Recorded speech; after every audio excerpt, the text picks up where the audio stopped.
Bismillahirrahmanirrahim.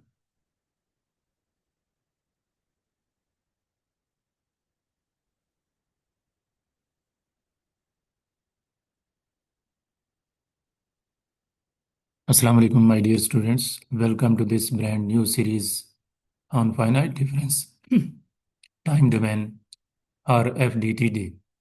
My name is Dr. Ihsan Elahi, Associate Professor of Department of Physics, Kamsat University, Islamabad. In this series, I will take you step by step, very slowly, very gently, into one of the most powerful numerical methods used today in electromagnetics research, antenna design, microwave engineering, photonics, and even computational physics. And inshallah, I will explain everything in such a simple way that even students from a weak or poor academic background will feel confident and comfortable. So let's begin lecture 1, Introduction to Finite Difference Time Domain Method. What is FDTD? Before we jump into details, let us understand what exactly is FDTD. The full name is finite difference time domain. Let me break that down for you. Finite difference means we replace derivatives, the dx, d by dx, and d by dt with simple difference formulas. Time domain means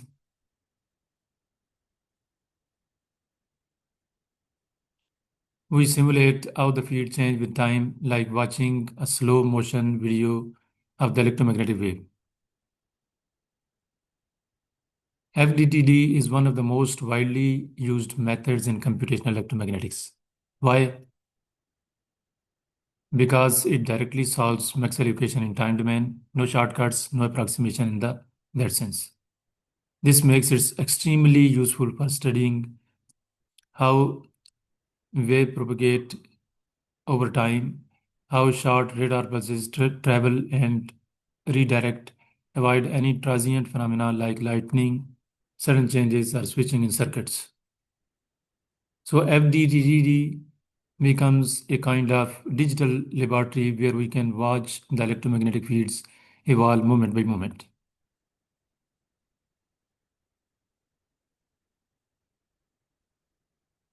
Why time domain? Now, why do we work in the time domain instead of frequency? Earlier numerical methods like FEM or IEM assume that the field behave like e raised to power j omega t. This represents a single frequency like a pure tone. That's fine if you care only about one frequency, but many real-world signals contain many frequencies at once, what we call wideband signals. For example, a radar pulse, a lightning strike, a digital circuit switching. These have whole spectrum of frequencies. FEM or IEM would require running the simulation again and again, one time for each frequency. But FDTD, because it works in time, gives all frequency in one simulation. After simulation, we simply apply a Fourier transform and extract the entire frequency content. So time domain simulation save us time, effort, and computational cost.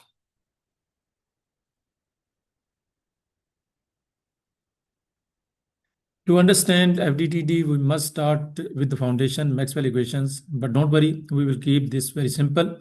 In differential form, the curl equations are del cross H is equal to J plus partial D by partial T, del cross E is equal to minus partial V by partial T. And in a simple medium, linear, isotropic, non-dispersive, the material relationships are D is equal to epsilon E, B is equal to mu H. Substitute these in Maxwell equations, we get del cross H is equal to J plus epsilon partial E by partial T, del cross E is equal to minus mu partial H by partial T. These two equations will be the main engine behind the FDTD update formulas. Meaning of linear, isotropic, non-dispersive. Before going forward, let's clarify four important terms. Linear means the permittivity epsilon does not depend on how strong the electric field is. So the relation D is equal to epsilon E stays valid at all field strengths. Isotropic means the material behaves the same in all directions. So epsilon and mu are simple scalars, just numbers. Non-dispersive means the material's property do not change with frequency, and time invariant means properties do not change with time. These assumptions simplify the mathematics and make the learning process much easier. Core idea of FDTD. Now we arrive at the heart of the method. The main principle of FDTD is replace the derivative with finite differences in space and time. To construct these approximations, we use Taylor's theorem. For example, f of z naught plus delta z by 2 is equal to f of z naught plus delta z by 2 f prime z naught plus delta z whole square by 8 f double prime z naught plus so on. And similarly, going half a step backward, f of z naught minus delta z by 2 is equal to f of z naught minus delta z by 2 f prime z naught plus delta z whole square by 8 f double prime z naught minus so on.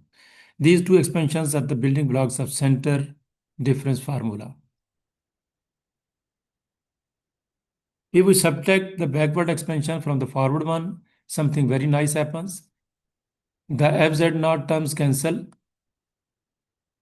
Fz naught terms cancel. The second derivative terms cancel. And we get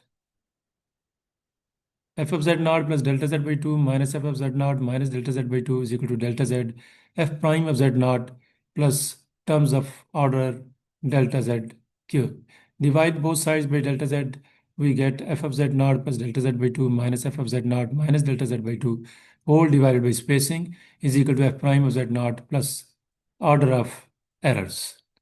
This is center difference finite difference formula, the core engine of FDTD. Accuracy and error. The error of this center difference formula is of the order of delta z square. This is very good if we make the grid spacing half, that is delta z by delta z replaced by delta z by 2, the error becomes 1 by 4 of the original error, so accuracy improves rapidly. That is why this method is called second order accurate. Forward one-sided difference. Inside the domain, we use the center difference, but at the boundaries, we cannot go behind the point. So we use a forward difference instead of center difference. This is f prime z naught is nearly equal to f of z naught plus delta z minus f of z naught over delta z. This method is less accurate. Error is of order delta z, but it works at the boundaries where center difference cannot apply it.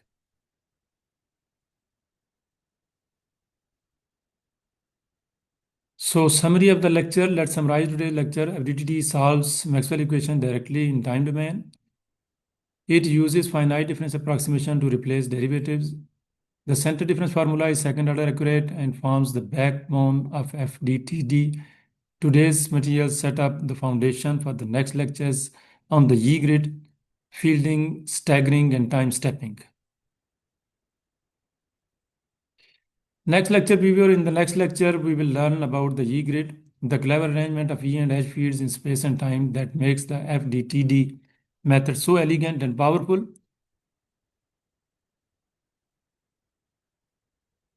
We will see how to place the fields so that Maxwell equations naturally update themselves. And we will start discussing numerical stability, current condition, one of the most critical ideas in FDTD.